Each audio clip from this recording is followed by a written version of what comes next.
Hey guys, and welcome to season 4 of the Yes People podcast. I'm your host Savia Rocks, and in this season, we get to remember and reminisce back in time with some of our guests like... Hey, we are Entity, and you're listening to the Us People podcast with Savia Rocks. Peace, my name is Oni. I'm a producer-engineer from Queens, New York. Hi, my name is James Green. I'm a TV presenter, sports reporter and journalist. Hi, this is Joy Langley and I'm the author of Navigating Stress. Hey, this is Travis Glossop. I am a creative radio producer for Kiss FM and you're listening to the Us People podcast with Savia Rocks. We highlight the strengths of our cultures, talking about diversity and inclusion, and speaking out loud and proud about who we are. I was never that good. I was determined. I had a love for the sport, and that always fueled me. At 49, I was seven years post-divorce after 22 years and 3 kids of a marriage. And so I knew that I needed to figure out what was happening for me and why was this such a severe sort of crack in my identity and how I showed up in the world. It's great. I'm glad, because I'll be honest, I didn't really work that hard at uni, so it was good to leave uni and really get on it, really because I also, as a person, I think I value productivity. A lot of people live to work. I think I am one of the work to live guys, but because my work is amazing, that's all right with me. So as a person, I go to bed happy when I've had a productive day. We've also saved the best till last by honouring another artist and showcasing their talent as our new theme song, with none other than your host, Savia Rocks, featuring in their song. So guys, enjoy, stay creative, and as always, please continue to be kind to one another. Let's go.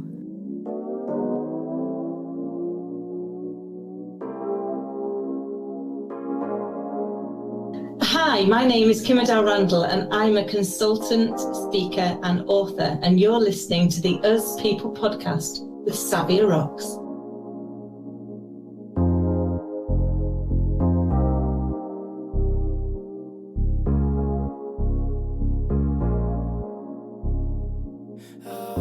Peace of mind. Gotta keep my energy and peace of mind. I protect my energy and peace of mind. Hey guys, and welcome to another episode of the Yes People podcast. I'm your host Savia Rocks, and today I am abundantly humbled to have the beautiful Keyn here with me.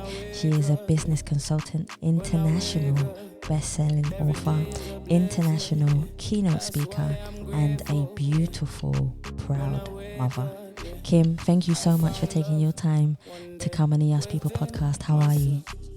Oh, Savia, thank you so much for having me. I can't tell you how humbled and grateful I am to be having this conversation with you and being part of your amazing show. So thank you. No, you're more than welcome. Like I said, it always works both ways.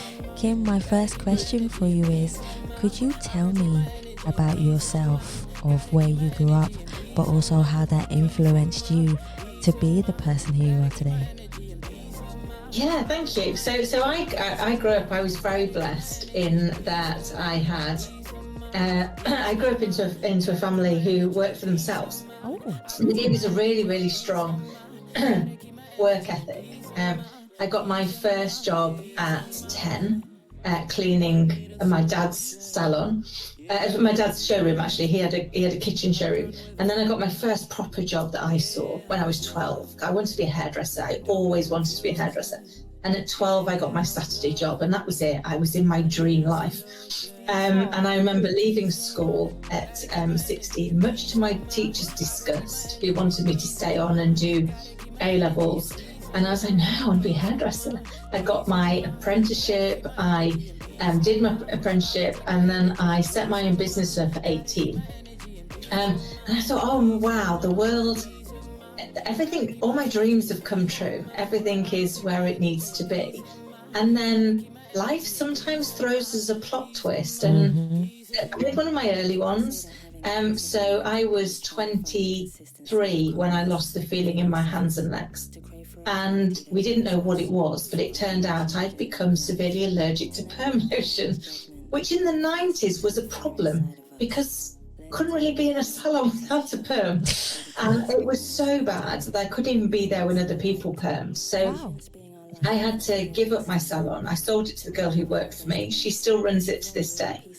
And I got a 16-hour-a-week temporary cashier's role at the bank while I worked out what on earth do you do when the thing you thought you were going to do isn't for you. Yeah. And then life did what life does. It threw the odd plot twist. So I got this temporary job. My first marriage broke down and I needed it to be permanent. I threw myself into work, and it's awful because I now talk to people about their plan. I never had a plan. I don't think I've got one now. That's not a bad thing. Kind of meandered through life going, oh, well, I don't know. Let's just see what's the worst that can happen. What can I do? So I spent the next 27 years in corporate life. I worked my way up to the board, convinced that people were going to turn around and go, put the hairdresser on the board. That's a bit awkward. And they never did. And they still haven't done it today. They still have me on boards globally. But I was convinced that they would think that because I didn't have the qualifications. I didn't have the things on paper that said that I should do the jobs that I did. And so I would constantly find myself lacking. But I was very fortunate in that I worked with lots of people who saw something in me that I couldn't see in myself. And so I was very, very lucky. I managed to get lots of jobs where people would take me with them. You know, I mean, you'd think if they met me that they wouldn't spend any more time with me. Oh, Kim. You know, they used to take me with them and go like, can you come in here and do that again? I remember one particular one. So I'd worked for this gentleman. He was the CEO for a big a global accounting software company. And I'd been his UK head of sales. And the reason why that's important is he rang me up and he was like, okay, I've got to work with this company. He said, we've just had the biggest fine in UK history. Wow. And I said, okay. He said, we've been put under what they call a VVOP, which is a voluntary variation of permissions. It's not voluntary at all. It basically means the regulator does not trust you and they will not let you sell. Wow. And I was like, right, okay. He said, so I want you to come in and do customer transformation. And I was like, okay. So I've got a 20-year CV in sales, and you want me to sit in front of the financial services regulator and convince them that I can do customer service transformation for an organisation that cannot sell anymore. He was like, yeah. I was like, okay. I'll give it a shot. So I remember going for this interview, this panel interview, and I got the job. And then 7 months later, no lie, they the board decided to swap the structure. We'd had to restructure a couple of times and put in a managing director. And he came to see me and he was in stitches. And I was like, what are you laughing at? And he said, oh, we told them that we thought you would be the ideal candidate for the MD. And I said, all right. I said, and what's so funny? He said, they all turned around and went, I think she's great, but can she sell? And he said, we had to laugh because we were like, she's got a 20-year career in sales and she's sold you guys on the fact she does customer services. Clearly can sell. And I was like, brilliant, thank you for that. But I guess it kind of just got you to those points where I think my greatest lessons in leadership, and I say this a lot in what I write about and what I talk about, my greatest lessons in leadership came from hairdressing and parenting. Yes. Go to hairdressing first. And I was taught as a hairdresser that you should listen to understand what's really important to the person in front of you. You should try and help them achieve whatever it is that they're trying to achieve. And you should have them leave you feeling the very best version of themselves. That's a so good that they feel with a feeling of increase as a result of interacting with you. Yeah. And if you do that, that's leadership. And don't get me wrong, you know, we've all had those people that, you know, that come into the salon and, you know, they've got a picture of somebody who's got amazing loads and loads of hair, and bless their soul, they've got 3 hairs and a knit, and they're like, you know, I want like mine. I look like that. Be like, I'm good. I'm not that good. we're going to have to work through, like, you know, what is the art of the possible with the hair that you've got and the hair that you aspire to have. But a lot of that was helping people see where their strengths lay. Yes. Where they could be the most beautiful version of themselves, rather than highlighting to them the fact that they'd got areas where they weren't able to achieve that look that way. And that was also a massive lesson in leadership, which is not to underline the things that don't work for somebody, but to underline the things that work well, to shine a light on the beauty that they hold within them until they can hold it within themselves. I love that. That makes so much sense. I was laughing at the big hair part because mine is like, ooh. I think everyone knows that now. I have 3 hairs and a neck, so I'm okay. Oh, that's awesome. So the next question I have, which coincides with what we've just been talking about, will go into more depth about who you are as a person. So my question for you, Kim, is, can you define yourself as a person? But who do you see when you look in the mirror? But on the flip side of that question, and I know you're going to have a beautiful answer for this, has there ever been a time where you have looked in the mirror and not recognized the person staring back at you? How did you manage to say to yourself that I am going to be consistent with who I am and be the person that I want to be? Oh, wow, what a great question. And forgive me, such a touching question. So I did my TEDx last year, and in my TEDx I share a particularly personal story about potentially not surviving my child when she was 9 months old. And it was heartbreaking, but it was a massive pivotal moment for me, because I realised that I'd spent a lot of years not liking who I was. And I've yet to meet a woman that can put mascara on without looking in the mirror. So it's a heartbreaking reality that every day, you know, you're going to have to look at yourself in the mirror. And if you don't like what you see, that's an awful place to be. Yeah. And I remember going, and when I realised that I needed to go and work on whatever it was that I was saying about myself, because our children don't learn by what they do. They learn by what we say and how we show up. And so if I wanted my little girl to grow up to see the beauty in her, to see her kindness, to see her spirit, to see the light that she shines on the world, I had to dig deep and find if there was any light I shone on the world first. And I'm quite ashamed to say now, looking back, that I remember sitting in this room, and the first thing they asked me to do was say 3 things that I appreciated about myself. And it was the most excruciating 45 minutes of my life. Wow. And I couldn't come up with anything. And everything I came up with was like, I've got great family, it's not about you. I've got great friends, it's not about you. I've got an amazing daughter, it's not about you. And after 45 minutes of sitting there rocking, thinking, I need an answer, I need an answer, I eventually managed. I've got fairly okay eyes. I've got fairly okay eyes.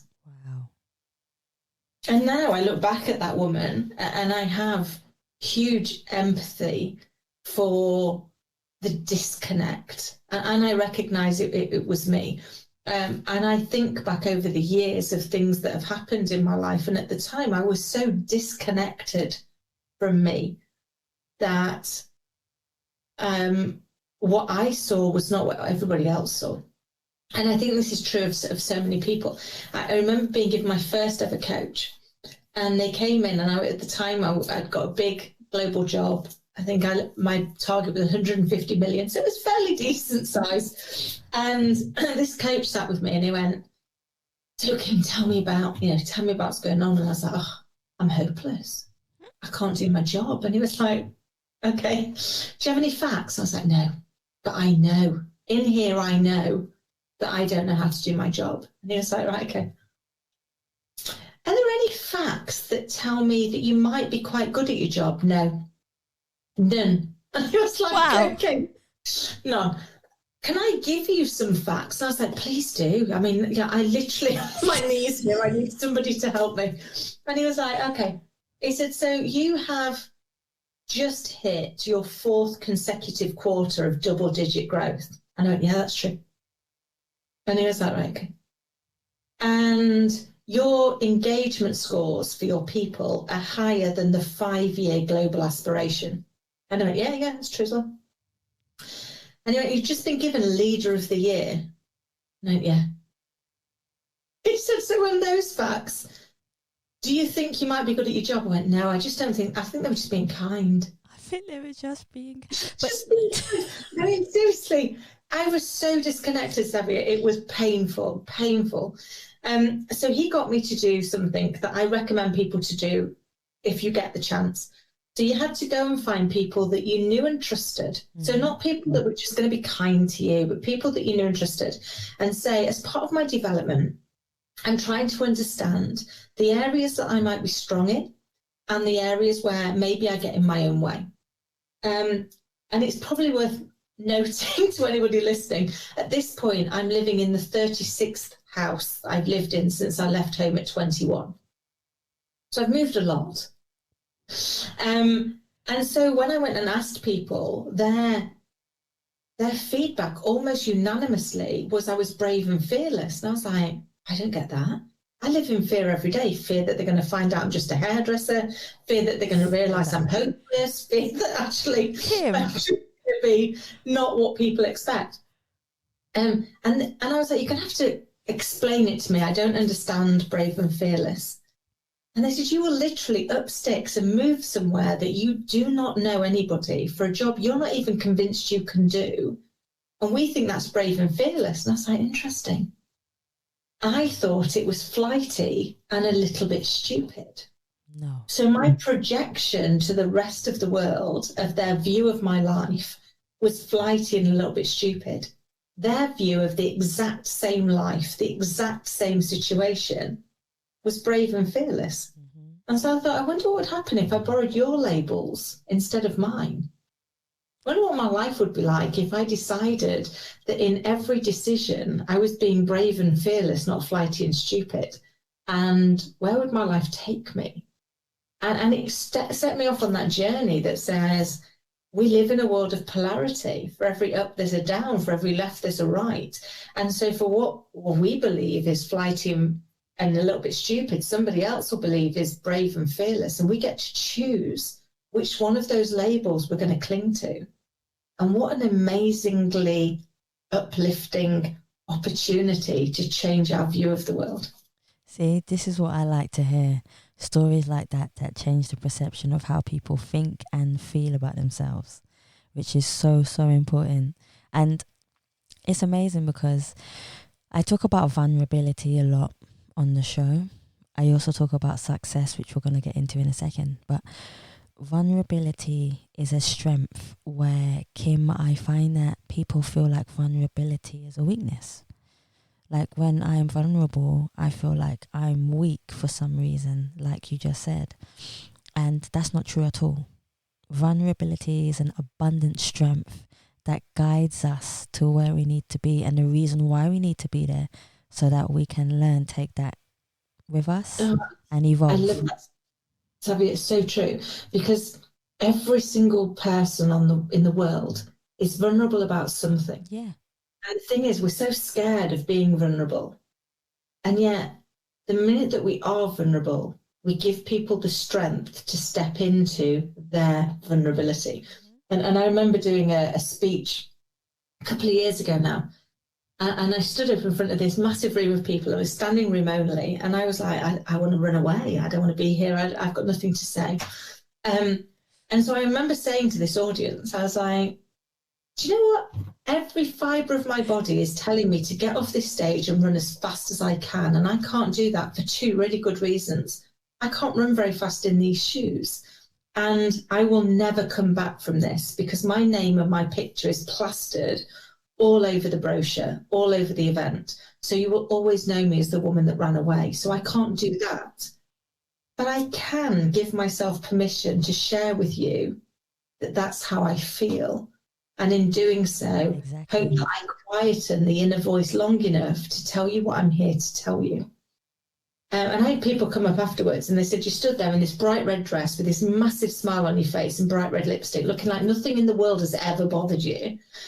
And yet when you said that, we knew you meant it. Yeah. But we're all vulnerable. We're all perfectly imperfect. And we're chasing this ridiculous notion that there's perfection, really. And yet, once we create a safe space for us to be vulnerable, that's where we truly grow. That's where we find our inner beauty. Because it's through, I believe we only grow through our pain if we go through our pain. So you've got to go into those depths. You've got to go into those moments. And, there's been times in my life where I remember, talking to friends about at my most melodramatic, and we all have a melodramatic moment. We do love it, don't we? Being laid on the kitchen floor, thinking I don't know how to breathe. Well, clearly I know how to breathe. I'm still here breathing. It was a moment of utter melodramaticness. And yes, it might have been breakdown of my marriage. I'd got surgery coming up. I'd just become a single mum. I felt very overwhelmed.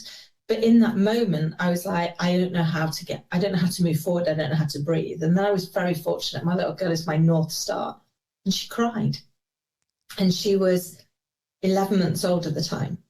And I remember thinking, you've got to get up off the floor. She didn't ask for this. Yeah. You don't get to break down. So she needs you to go and look after her, and she does not need you in this level of mess. So get yourself up, brush yourself down, and go and be a mum. And then I came up with one of the worst coping strategies that I've heard of for a long time. So I worked out that if I started crying at 8 p.m., as long as I finished crying by 2 a.m, nobody'd know. Because it was in between my daughter's feeds, and it was long enough to sleep afterwards that I didn't look like I'd been slapped around the face with a wet fish when I went into work. So I went into work, and at the time I was interim CEO for a company that had no idea that my marriage broke down a week before and that I was facing surgery a week later, because I didn't tell them any of that. And I carried on this coping mechanism for 4 months. Wow. And it got me through. It got me through surgery. It got me through becoming a single mum. It got me through running that organisation. Until all of a sudden, you're so far past the trauma that you look back and realise you've survived. And I guess my learning from that was that in the stormy sea of my mind, when things are going wrong, sometimes I just need a life raft. I need that one piece of wood that I can cling to. But when the rest of it makes no sense, when the rest of it is outside of my control, I can control the one thing. And in doing that, some days that was just adulting well for 12 hours. But in adulting well for 12 hours, all of a sudden, the problem is in the distance, and you've come through it and you've learnt lots. Whereas when we're in it, can't see the wood for the trees often, can you? No, because there's too much fogging the distance that we're trying to get through it. We're absolutely trying to get through it. And nobody... It's funny how our poker face is so great. It's true. I had a friend at the time who said to me, I can't decide if you're incredibly strong or incredibly stupid. And I went, I wouldn't put a label on it, lovely. I'm probably both in equal parts.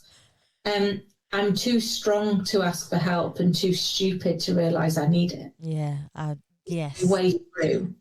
And until I'm in a better place, got to let me get through it. Yeah.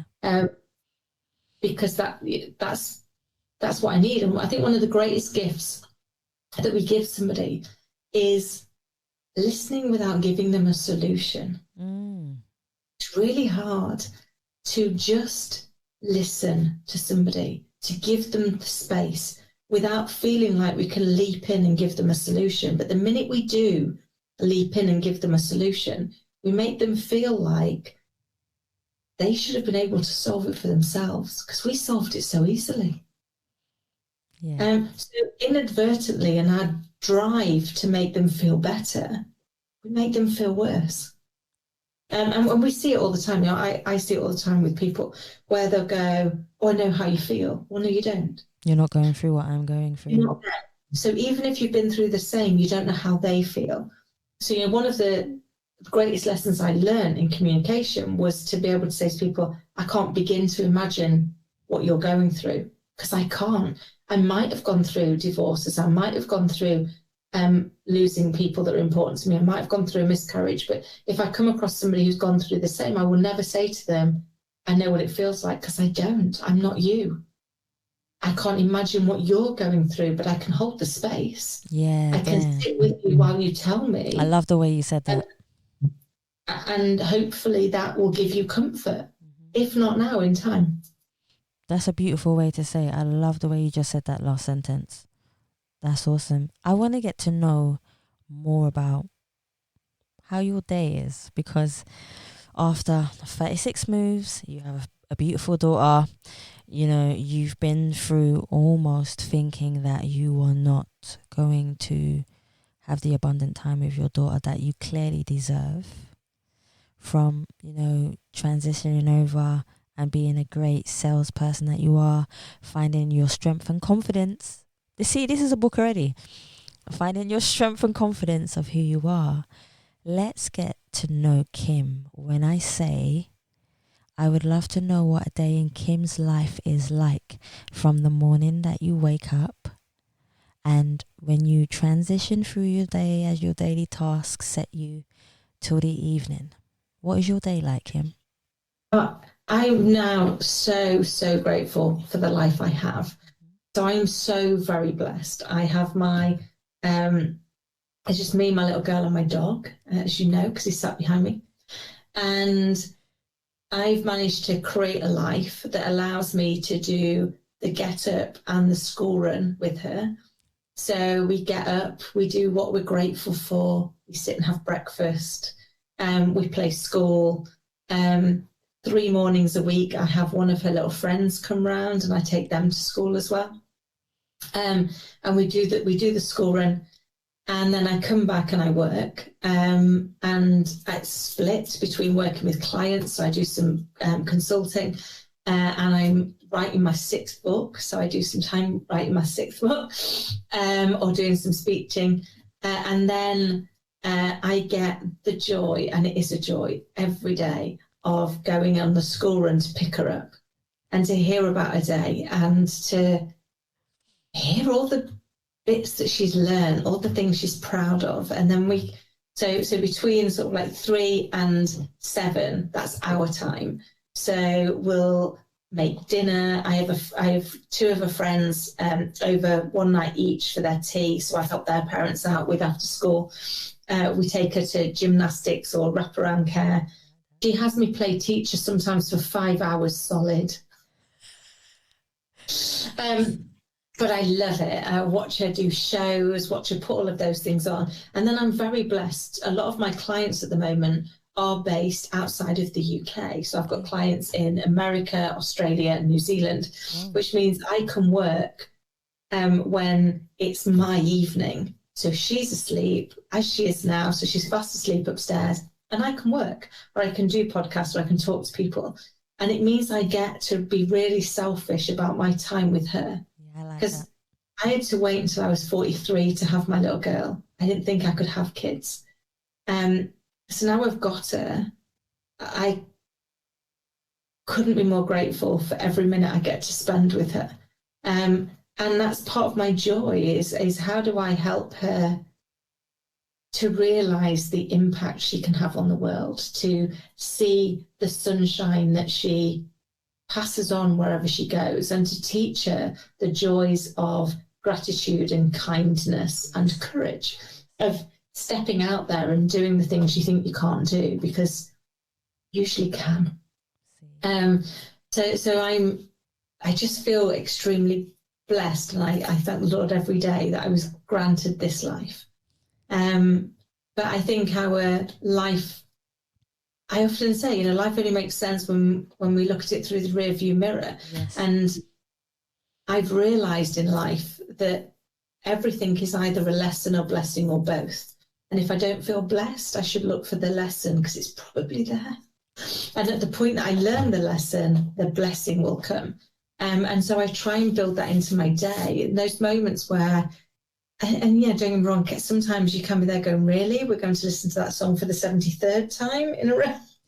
But seeing the sheer joy that she has in it, or the moments of flourish, or the second when your child comes in and me do becomes me did, are just priceless moments. And I think sometimes we're so busy trying to fit into the despair and compare society that unfortunately we currently live in, that we forget to realize the real perfection is in the imperfection. Yes. I was saying to somebody the other day, it's like we do live in a despair and compare society. And funnily enough, my gift to the world is I do not do the no makeup selfie when I've been upon out with Scarlett, because nobody needs to see that. But it happens. And I don't post when I've burnt dinner because I got carried away playing schools. But again, it happens because sometimes when we're really present in life, yes, things don't go the way we expected them to go. And I think once we can live and embrace that and laugh at it and look at those parts that go, it used to really bother me. I'm nearly 50. It used to bother me when I go to school that people would think I was a grandma, or that she'd be ashamed of me, or she'd be embarrassed because I am not the same age as all the other mums. My little girl, bless her, looks at me in the same way children around the world look at their parents. Exactly. She thinks that we're like twins. We're the oddest twins, Savia, that like Schwarzenegger and DeVito. I'm nearly 50, she's 6. But she's convinced that we are. And it's like in all the ways that matter, in the ways of the heart, in the ways of the head, we really are. And the rest of it isn't for anybody else to have they can have an opinion on it, but they can't change it because it comes from what's important and it comes from that connection, I think. I think people are always going to have a judgment. I think that's naturally, and I find, and it was just something that I read today and I sent out to everyone, people will always have a judgment. And have you ever noticed that the people who are judging you are usually the ones that have the lowest self-esteem in themselves, so they will look to judge you and not look at their reflection of who they are in the mirror to understand who they are first, because it's a lot easier to judge somebody else than judge yourself. It's so true. We project out our biggest fear. The greatest fear we have is that the things that we worry other people are going to say about us will ever get played back to us as feedback. That's why we never ask for feedback, because we don't want to be proven right. And so instead we reflect our own projections onto other people. Yes. And one of the things I said to my little girl, which she was, she had some people that were being unkind to her. And children sadly can be unkind. And I remember saying to her, I was like, well, I wonder if they're sad. And she went, what do you mean, Mummy? I said, well, when you're sad, you sometimes lash out, don't you? And she's like, yes, Mummy. Maybe they're sad. Maybe the next time that they're unkind to you, you should ask them if they need a cuddle. Yeah. And so she did. So she came back the next day and she went, Mummy, so-and-so was mean to me today. And I said, what happened? She went, I said, would you like a cuddle?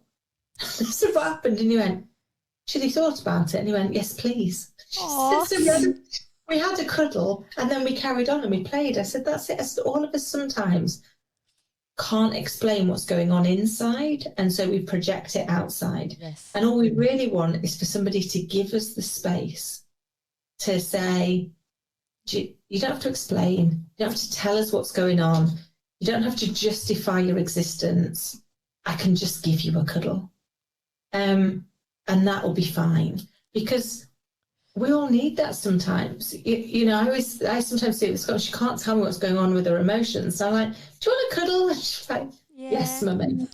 Let's just have a cuddle. Because sometimes that's all you need, is somebody to give you that permission to not have to justify in any way whatever's going on in your world. Not have to talk about it, not have to label it, not have to explain it, but just sit with it. And unfortunately, that's uncomfortable for a lot of us, to sit with somebody else's uncomfortability and not want to label it or justify it or solve it. I mean, how often do we listen to people and immediately want to solve their problems? Well, all that really happens is we make them think that they were daft enough to not know the answer themselves, because we can solve it in seconds. So it's like, you go, oh my God, I can solve that problem. Should have come to me yesterday. And all that actually makes them do is think, well, maybe I'm a bit stupid because I couldn't, and I've been worrying about this for days. Whereas sitting with them in that problem and having the act of listening to understand, not to interject. So listening just to say, what's it like in your world? Tell me how it feels. What's going on? I can't imagine what that must be like for you. Mm-hmm. And not solve it is an act of love, because we can only do that for the people that we care the most about in the world. And don't get me wrong, we then try and solve it for them immediately afterwards. But we've all got those people in our lives that have had something happen to them that we couldn't solve. And so all we could do was be there. Yeah. And that is perhaps our greatest gift of love. I love that. That's something that I'll take with me. Most definitely. So let's talk about what you feel are the failures when it comes to developing and communication. Communication is one of the biggest things that we have as humans to be able to connect with each other. There are so many things that have taught us that, COVID and so on and so forth. But what do you feel are the failures of developing communication, confidence, elevating performance, but becoming a recognized leader, but also not having a boundary within yourself to understand that having a struggle is not a bad thing, but also to have fulfillment in the struggle to get to where you need to? Oh, such a great question. And I think for me, one of the biggest barriers to communication is we've lost the art of listening to understand. Yes. We listen only to interject. So what happens is we get so uncomfortable with the silence that we know that when you stop speaking, I'm going to have to start. So I start to anticipate when you're going to stop, so I can start thinking about what I'm going to say. Yep. Because as soon as you stop, I've got to start. And heaven forbid there'd be a moment where you went, wow, I'd not thought of that. And now here's my answer. Because then I'm genuinely listening to you.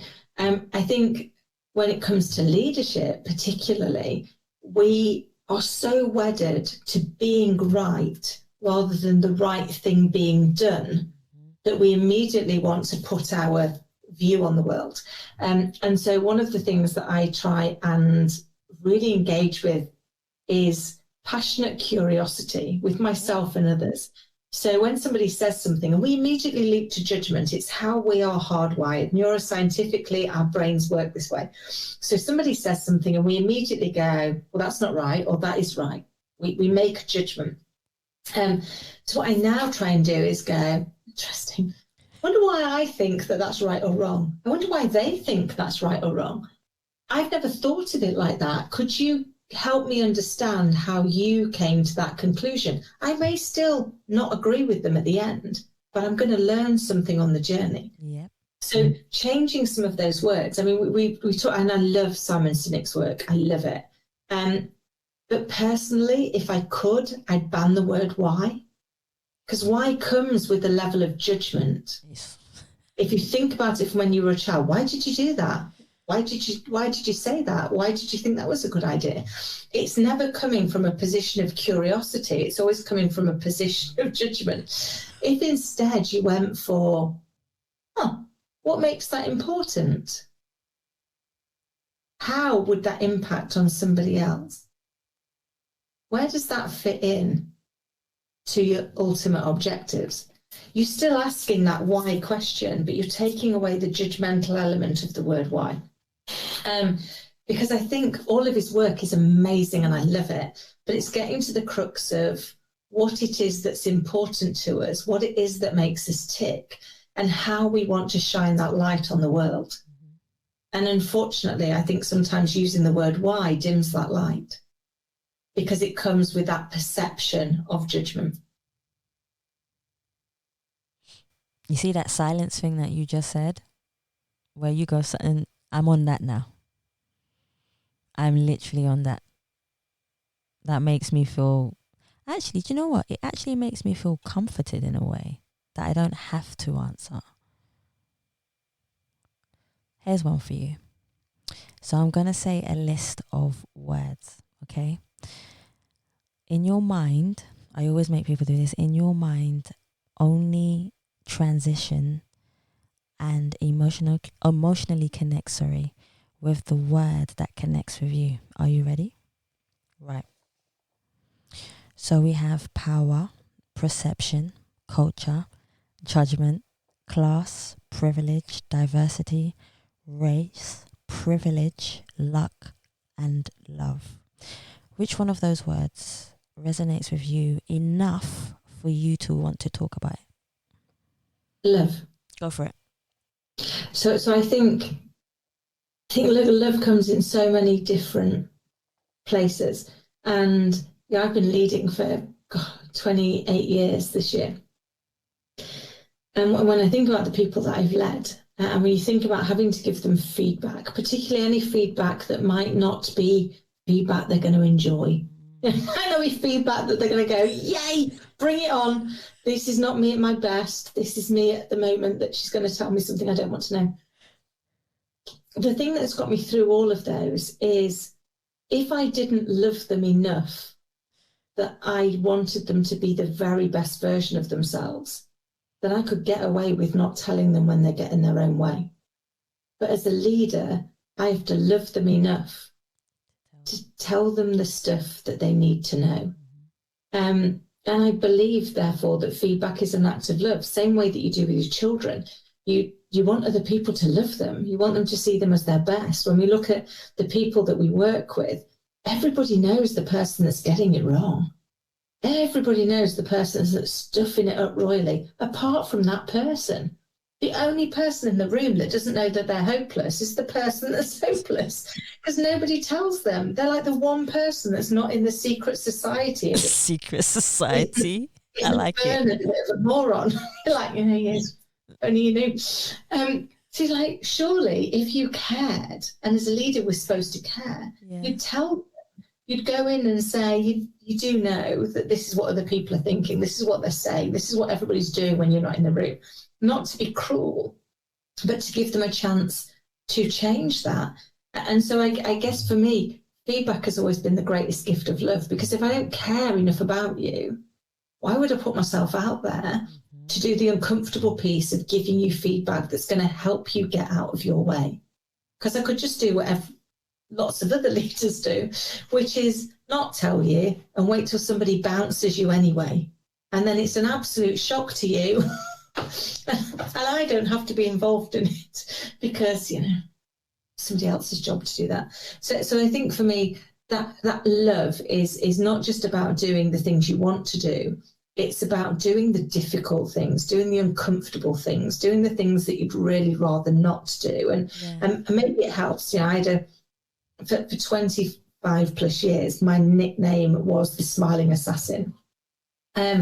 Because people would be like, you're so kind, and you'd come along and you'd be so kind and so thoughtful and so honest with us. It wasn't until we left that we realised you'd just taken our legs out from under us by giving us really, really honest feedback. But we knew that you'd done it because you cared. We knew you'd done it because you wanted the best for us, and therefore we all accepted that. So, well, I think for me that's the true art of love, I think. And that's enough. That's ambiently enough. If there was a quote that represented who you are as a person, what quote would you choose, and why would you choose that particular quote? Okay. If I can, I will be really indulgent. It is a quote I wrote for my daughter, and I share it in my TEDx. And that is to be kind, to be curious, to dream big, take action, and believe. Because you are proof that miracles happen, and we are all proof that miracles happen to somebody. That is true. And as beautiful as it is. What would you do differently if nobody was judging you? Because we're all constantly being judged, even as we talk about it just now. But what would you do differently, Kim, if nobody was judging you in the world? It's a really good question, because I've worked really hard at not doing anything differently, whether people judge me or not. And I remember last year doing that, and it was it's going to sound ridiculous, it was a really hard thing to do. And for anybody listening, they're going to go, Kim, that was not hard. And I get that. For me, it was really hard. So as a 49-year-old woman, I did a no makeup, wet hair selfie video talking about actually just showing up as who we are. And that may not seem very scary until you turn that camera on yourself and go, this is it, I worried that there was that perception, and then my reality is that perception is my own. I blame everybody else. I project it out onto everybody else. The world couldn't care less what I look like. They couldn't care less what I'm doing. They're too busy dealing with their own hang-ups and their own insecurities to not worry about me in the slightest. But instead, we project ourselves to this level. And I've always said, like, as long as I can, as long as I'm, and I mentioned it earlier in our conversation, Savia, as a woman, I have to put makeup on. I have to put mascara on every day because the world doesn't need to see me without it. And I've yet to learn how to do that without looking myself in the eye. So my measure in life has always been, when I look at myself in the eye tomorrow, will I be ashamed of what I see? And if the answer is yes, don't do whatever it was you were thinking of doing. And it's always been a good yardstick for me, because I have to look at myself in the mirror every day. And so I might not have loved every choice I've made in the world. I might have made mistakes. But when I've made mistakes, I've apologized for them, I've learned from them, and I've done something about them. And therefore, I can still look myself in the eye and not be horrified by what I see looking back. When was the last time you felt totally at peace with yourself? Oh, such a great question.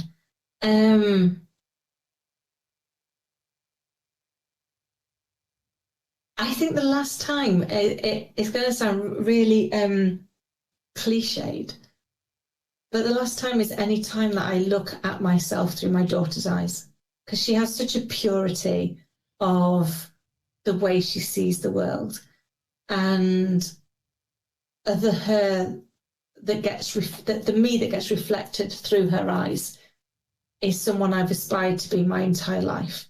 And if she can see it in me, then it's in there for me to see in myself. There you go. And that's enough. That's an answer for me. That is enough. If there was one song that was the soundtrack of your life, what song would you choose, and why would you choose that particular song? Oh, what a great question.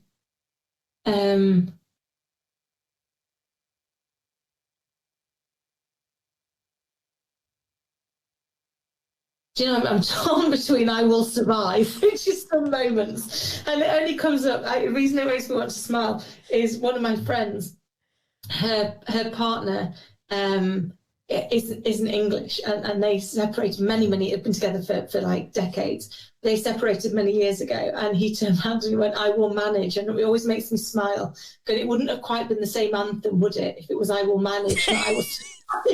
So that one kind of always comes in, because at the moments when you're going through it, I don't always feel like I'm going to survive, but I usually feel like I'm going to manage. But I guess for me, probably the one I'm going to have to go with is Don't Stop Believing. Oh, that's a good one. As long as we believe, and as long as we can focus on the art of the possible and the fact that something could be better than this. Yeah. That this, I talk to people like this all the time. We've survived 100% of the shots life's thrown at us. Yep. That's one hell of a batting average. Yep. So what makes us think we can't survive the next shot? And if we go into every day thinking we can survive it, my grandparents gave me two bits of advice, which I love. So my nan said, every day is a school day. So in every day we should learn. And my granddad said, live each day as if it's your last, and one day you'll be right. And between the two of them, that's pretty sage advice. So I guess it's always in that belief that there's something good on the other side of anything, because if you want the rainbows, you've got to have the rain. Mm-hmm. As you said before. as you definitely said before, if I was to put you on a boat, drop you off on a desert island somewhere, I'll put you somewhere nice and hot. Thank you. Which one president, one activist, and one musician would you take to have a conversation with for 24 hours? Oh, what an amazing question. So I think I would take Franklin. I would take Rosa Parks. And I would take...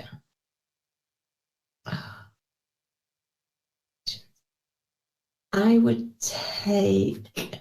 Fitzgerald. I might come and just gate crash. I might come and just gate crash that one. That's so cool. Yeah, I think it's funny. One of the stories I often share with people is one of my absolute heroines in life was Marilyn Monroe, and not necessarily for the reason people would expect you to do. So I don't know if you know the story of Marilyn Monroe and Ella Fitzgerald, but the only way to get into music back then was to be seen at Macumba's, and she couldn't get in. And Marilyn phoned them up and said, if you book her, I will have a table and I will sit there every single night. And she did. So one of the reasons that Ella Fitzgerald made it was because Marilyn used her privilege for good, but didn't tell anybody of those things. That wasn't what she needed to be known by, because it's what came from in here, not what came out here. And I think that for me was why people like her have been a real inspiration, and why people like Ella Fitzgerald are a real inspiration. That drive to just keep going, to believe in themselves, to push themselves through, and to tackle adversity and come out on the other side is something we can all learn from, I think. I think I was reading quite a few stories where people have actually done that. They've used their privilege to, I think one of the ladies from the Golden Girls done it as well, where there was a guy that they wouldn't let into a musical or something like that, I believe. And she was like, no, hire him. And I think they tried to cut the show because she used them. And that's another way, like you say, of using your privilege for something good. And I embrace those people, and I have so much respect for them because of what they do. I say it's the giving back, isn't it? I think it's I always think on both sides of that coin, things that go well and things that go badly. But for the grace of God go all of us. And so if we have an opportunity to reach out a hand and help somebody up, then we should do that. Yes, because if we should ever need it, karma hopefully means it will happen for us too.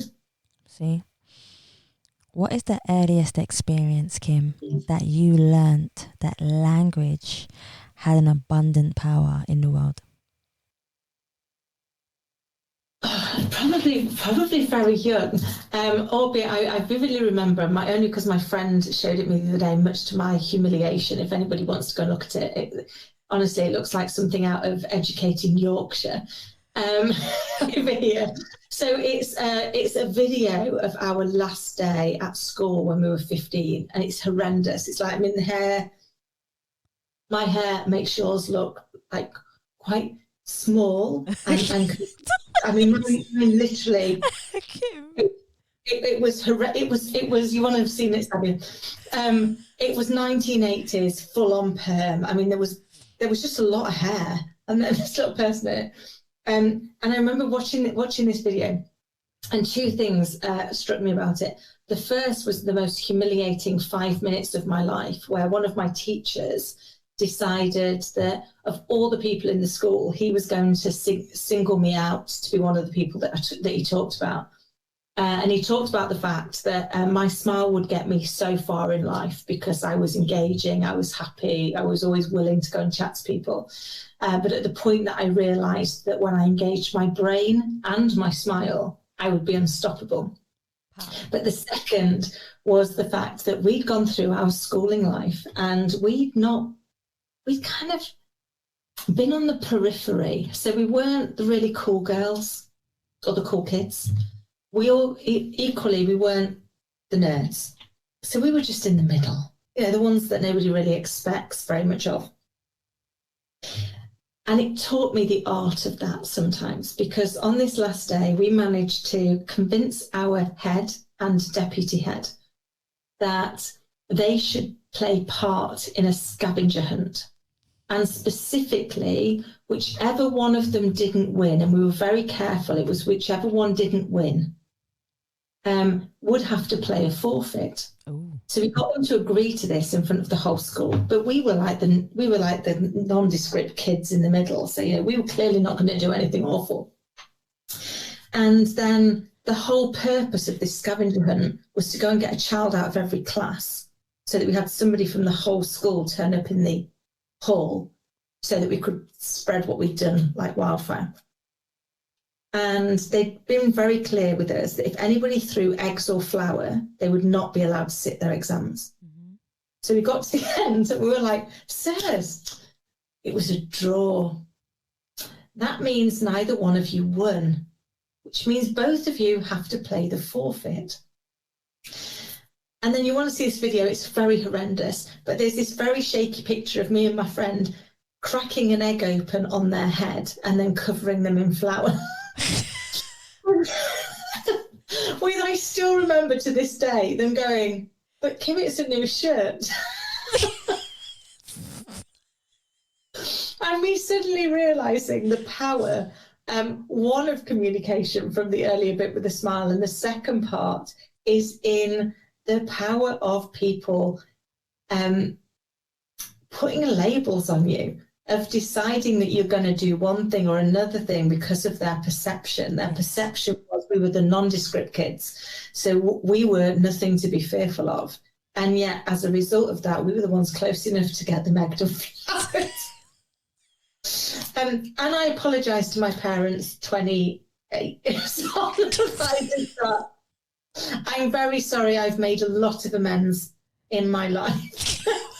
For egging the head. And he did let me sit my exams, so, I'm sure he did. That's a good one. I wish I did that to my teachers. I'm not saying, guys, oh gosh. No, guys, don't go out and do that, okay? Don't go out and do that. It's taken nearly 30 years of penance to move past it. Kim, I've only got 2 more for you. I'm just thinking of it now because I can imagine me going, yeah, I've only got 2 more for you. And my second to last question is, what would you like your legacy to be when you feel like you have done enough in the world, but only, remember this part, only when you feel, without nobody else's judgment, that you have done enough in the world? How would you like people to remember you? Oh, that's a great question. And I would like people to feel a sense of increase because of an interaction they had with me. That is definitely true. I've lived my life on the fact that we've all been to those meetings where you get to the end of it and you're like, oh, that was a waste of makeup. And I've always said, I don't want anybody to get to the end of an interaction with me and go, that was a waste of makeup. So my aim in life is to leave every interaction with a feeling of increase and do my best to make each increase more impactful. You've definitely done that with me today. So right back at you. My final and last question for you, Kim, is I would love for everyone to find out where they can find who you are, what you do, your positivity, but more than anything else, your kindness for life and the ability to change and know that it can happen. Where can they find you? Oh, bless you. So kind. So you can find me at my website, which is www.authenticachievements.com. Or you can find me on most social media, either as Kim Adele Randall or Kim Adele 10. And get in touch. I love nothing better in life than to hear somebody else's story and to be given the gift of listening. So if you've got a story to share, get in touch and share it. I like that. Kim, thank you so much once again for coming on the Ask People podcast for our conversation before we did the podcast. Guys, we had a beautiful conversation before and our conversation throughout the podcast. But like, again, it's just who you are. You've been genuine and you've been absolutely just yourself.